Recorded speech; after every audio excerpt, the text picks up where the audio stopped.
यदि साल अच्छी करना है तो 1 जनवरी के दिन होटल में मत खाना। 1 दिन मात्र, 1 दिन होटल में मत खाना।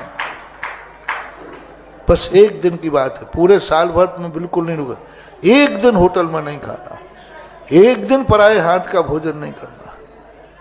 या तो अपने घर का भोजन करो, अपनी माँ के हाथ का, अपने परिवार पत्नी के हाथ का, या फिर धार्मिक स्थान जहाँ सामाजिक भोज हो तुम्हारी समाज का, वहाँ भोजन करो। 2 स्थान पर, क्योंकि वो 1 जनवरी शगुन है। यदि तुम्हारा जहाँ गिन के रोटियाँ खिलाई जाती हो, गिन के रोटी खाई जाती हो, यदि ऐसे दिन से तुमने 1 जनवरी शुरू की है, पूरी साल आप गिन गिन के दिन काटोगे, क्योंकि तुमने गिन के रोटी खाई। होटल में क्या अनगिनत रोटी खा सकते हो? क्या होटल वाला खिला सकता है? नहीं। सबसे बड़ा, अभी भक्ष पे नहीं जा रहा हूं मैं, सगुन पे जा रहा हूं। होटल में हर चीज गिन के दी जाएगी, हर चीज तौल के दी जाएगी, और हर चीज तुम तौल के गिन के खाओगे। पूरी साल आपका दिन गिन गिन के निकलेगा, घंटे गिन गिन के निकलेंगे। रात में 100 बार घड़ी देखोगे कब सुबह होगा।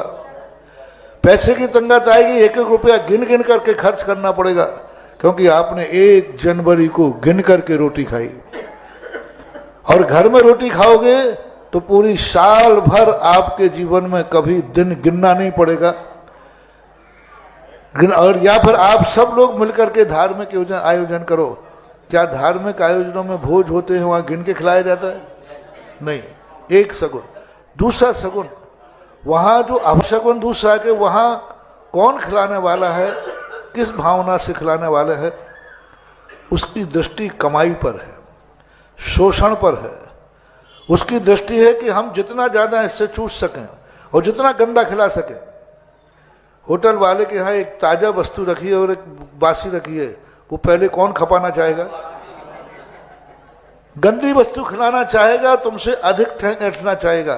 यानी पूरी साल का दूसरा अपशगुन हुआ, दुनिया तुम्हें मूर्ख बनाएगी, दुनिया तुम्हें ठगेगी और तुम मूर्ख बनोगे, क्योंकि 1 जनवरी को आपने होटल में खाया। दूसरा, 1 जनवरी के दिन आप पाप के स्थान पर गए। घूमने मत जाना महानुभाव। ऊटी, मैलाल, कौन से होते हैं वो, गंदे स्थान पर नहीं जाना। होटल पर 1 जनवरी को मत जाना।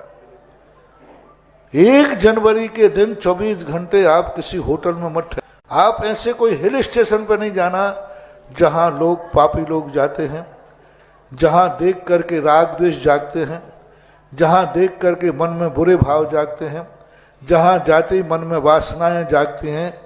यदि आपने 1 तारीख को ऐसे पापियों के बीच में गए तो आपकी जिंदगी का शगुन हो गया। बस 1 दिन आप, बस 1 जनवरी का जो बात 24 घंटे का है, आपको मेरे भक्तों से कहना, किसी होटल में मत रुकना, किसी हिल स्टेशन पर घूमना नहीं जाना, जहां पाप करते हैं उस स्थान पर नहीं जाना, पापी क्षेत्र पर नहीं जाना, पापियों के बीच में नहीं जाना। पापी देखोगे, पाप की बात सुनोगे, पाप की बात बोलोगे।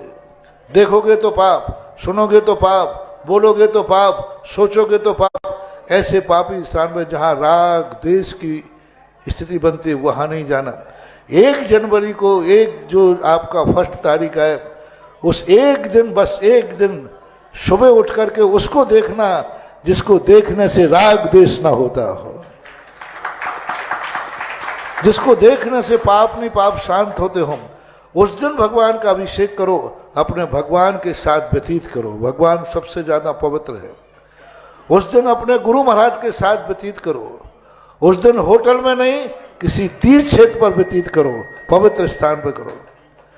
ये इतना सगुन, मात्र 1 दिन का। तो इसलिए मैंने 10-15 साल हो गए, मैं भी अपने भक्तों के लिए कोई ना कोई बना लेता हूं कि तुम साल भर अभिषेक करो या नहीं करो, 1 तारीख को जरूर अभिषेक करना, 1 तारीख को जरूर शांति धारा करना, 1 तारीख के दिन जरूर गुरु के पास मिलना, 1 तारीख को जरूर किसी तीर्थ क्षेत्र पर होना।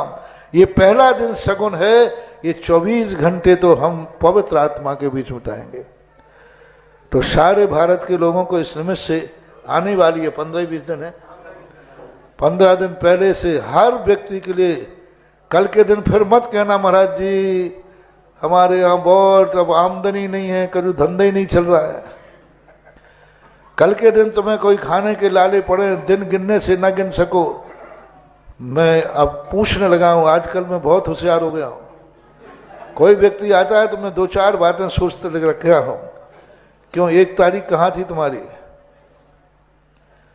बोले मैंने कि जाओ उठो यहाँ, रेफर्ड केस, क्योंकि तुम्हारा सगुन ही तुमने बिगाड़ लिया।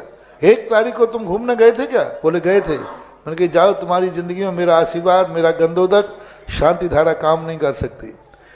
1 तारीख को उसको काम करेगी, संकट आएगा जिसने 1 तारीख किसी पवित्र स्थान पर पवित्र आत्माओं के बीच में उतारी।